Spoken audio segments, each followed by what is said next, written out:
We get more rave reviews about Bo Nix and his ability to run this offense by unbiased sources that are awesome to break down. We get more great news out of Denver Broncos training camp and joint practice with the Green Bay Packers.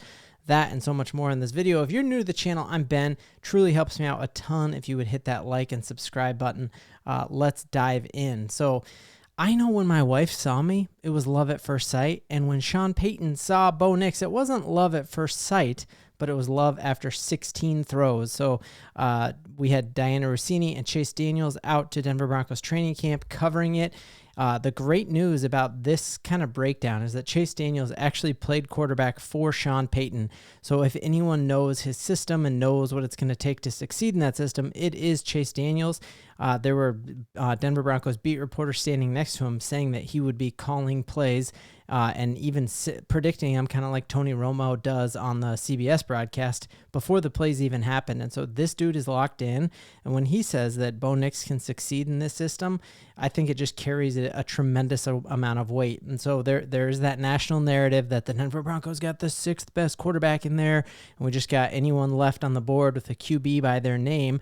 We know that is simply not the case, that Sean Payton came out and said it was 16 throws into his pro day practice that he knew that Bo Nix was his guy. And he's not just saying that after the fact to sweep things under the rug. We know that he had told Jake Glazer before the draft even happened. He vouched for Sean Payton, saying that Sean wanted to fly out to Bo's house, and when the Broncos pick was up, knock on his door and surprise him. Like, Bo Nix was his dude all along, and we're starting to see just the tremendous amount of skill that he has to run this offense.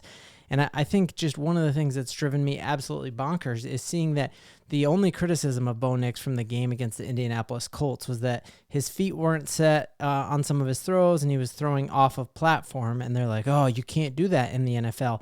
Yet when Patrick Mahomes does that, or Caleb Williams right now was playing a preseason game, and all of his throws are off platform, and Twitter is having like a heyday and like, oh my goodness, look how good these guys are. But when it's Bo doing that, somehow that is a bad thing.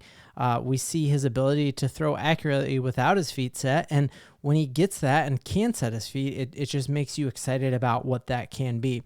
So we're hearing Chase Daniels come out and be like, yep, hey, he's excellent. And like, not just good, not just passable, but he is excellent in 7-on-7s against a great defense in the Green Bay Packers, against the top paid cornerback in the entire NFL in Zaire Alexander. Speaking of which, Zaire Alexander came out and gave a glowing praise for Bo Nix, saying, I like Bo. He's a young talent. He's going to be a pretty good quarterback in this league. As practice went along, his decisions got crisper. It became better. He already is carrying himself like a veteran. And I think that is all what we're seeing. And I just think while obviously Josh Allen, Patrick Mahomes have more like physical giftings than Bo, all Bo needs to be able to do is execute Sean Payton's system. And I'm not saying he's a system quarterback, but that's all he needs to be. Like, why is Brock Purdy succeeding in San Francisco? Because he's executing the Kyle Shanahan system, and that is truly all that matters. That's what Sean Payton asked of Drew Brees, and that is what we're going to ask of Bo Nix, is just run the system, be smart between the ears, and we're going to be in a really good shape. So tomorrow night, looking at some of the battles that I'm excited to watch, we know that our wide receiver room is insanely talented. Sean Payton himself came out and said it's the best group he's ever coached in his entire coaching career. And it's not like we have a Devontae Adams or a Justin Jefferson. But the thing is, that room is stacked with talent. We know Sean Payton prefers really tall receivers. He told Kay Adams that. And we've just got a ton of big dudes there. Knowing that we have Cortland Sutton, Tim Patrick, and Devon Vele all essentially fitting that same mold. And then we've got, obviously, little Jordan Humphreys is in that mold.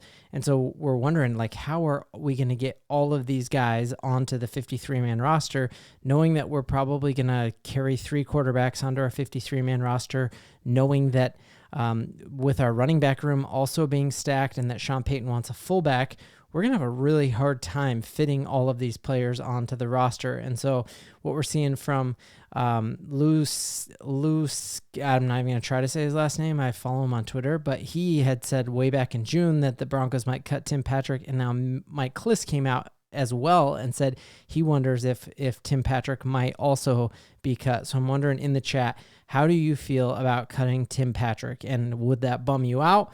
Or would you be excited about the $7 million in cap space that would free up? So we would have $7 million extra in cap space. Could we use that to go bolster the getting another swing offensive lineman, maybe getting a center so we don't have to rely on Wattenberg or Forsyth to step into that really crucial role? I think I would ultimately be bummed out by that. I am a big fan of Tim Patrick, his ability to fight through adversity and career-ending surgeries and leg injuries multiple times. And the thing I don't think I'll ever forget is watching our playoff push last year and just seeing, man, who's that guy in the hoodie on the sideline? And Tim Patrick, even though he was out the entire season last season, he did his rehab and stuck with the team and was on the sideline and was chirping in dudes' ears and hyping up this team. And so his leadership off the field and on it, I think, maybe if there's probably more talent, you could say like, maybe Lil Jordan Humphreys could surpass him talent-wise, but I love Tim Patrick as a leader. And I also think that we know Sean Payton doesn't do anything by accident. I think the fact that first play that Jarrett Stidham threw last week against the Colts was to Tim Patrick, that he got the really boneheaded unsportsmanlike conduct penalty, which I don't think would get called in the regular season. But I think Sean Payton designed that play for him intentionally, and I think that was a statement like he's on this team. He's a leader on this team. After 2 years of not playing, we're getting him the ball early. I hope that this is not true. $7 million at this point. Let's keep Tim Patrick, but I could be persuaded otherwise. Let me know in the comments what you think about that. The biggest news, other than the fact that Bo Nix was extremely successful yesterday, and you're having Packers reporters say it, Broncos reporters saying it, national reporters saying it, not just me saying it. Bo Nix looked like the starter of an NFL franchise, and he's going to be, and we can believe in that. The other fantastic news was we ate up the top paid corner in the league, but we also stopped the top paid quarterback in the league. And so just seeing that we know we have the best corner in the league in Patrick Surtain, yet when we know we've got a great slot corner in Jaquan McMillian, but how a bunch of other dudes stepped up as well. And so we know we got that battle for who's going to be the opposite of Surtain. Is it going to be Mathis? Is it going to be Moss? Is it going to be Chris Abrams-Drain, who graded really highly in that Indianapolis game? Whoever it is, we have great options, and our secondary shut down one of the better receiving cores 1 through 5 in the entire NFL yesterday. Reading this article on Denver Post just got me incredibly hyped, just seeing the number of times that this article says near interception or dropped an interception or knocked a ball out, and just seeing that even dudes like Jaquan, who's 5'10", was able to stop a 6'4" stud wide receiver 1 in Christian Watson, and just knowing that he's a fighter. And I think we are in a very, very good place there. We bolstered our defensive line. There's such a corner in the NFL is at such a disadvantage because it is so easy to get burned if a quarterback can sit back there and just pick you apart, that even Champ Bailey, if you give a quarterback 5 seconds, Champ Bailey is even going to get burned. And so there's that relationship. If you get a quicker pass rush on a quarterback, then your corners don't have to be as good. Well, our corners are good, and now our defensive line is probably the most improved unit on this entire offense. And so I'm just feeling incredible about our defense. There was a lot of talk at the end of last year about let's fire Vance Joseph, let's get rid of him. I love that Sean Payton showed loyalty in Vance Joseph and kept him. And I think in year 2, that's when you see the biggest jump up in production, is that year 1 to 2, because players know the system and they just execute it. And we're going to see that huge jump both on offense with Sean Payton and Lombardi, but also now with Vance Joseph and really a defensive coordinator waiting in the wings in Jim Leonard. And I think if the Broncos shock the world like we all think they will, and like the national media is starting to think they will, you're going to see a lot of coordinators on this team who are going to be in line for promotions.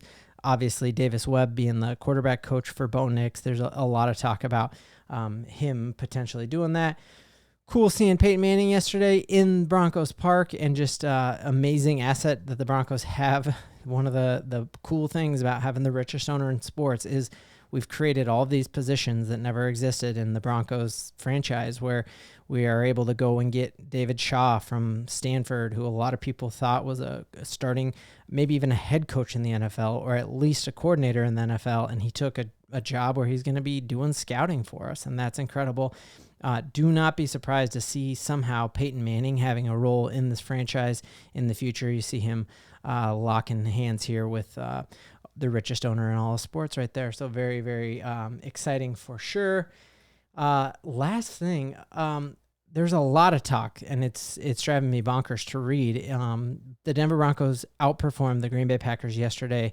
The Packers will not be playing their starters tomorrow night, so it's going to be hard to truly feel awesome about being 2-0 in the preseason. I'm going to feel awesome either way, but it's going to, we're going to have 1s against 2s tomorrow.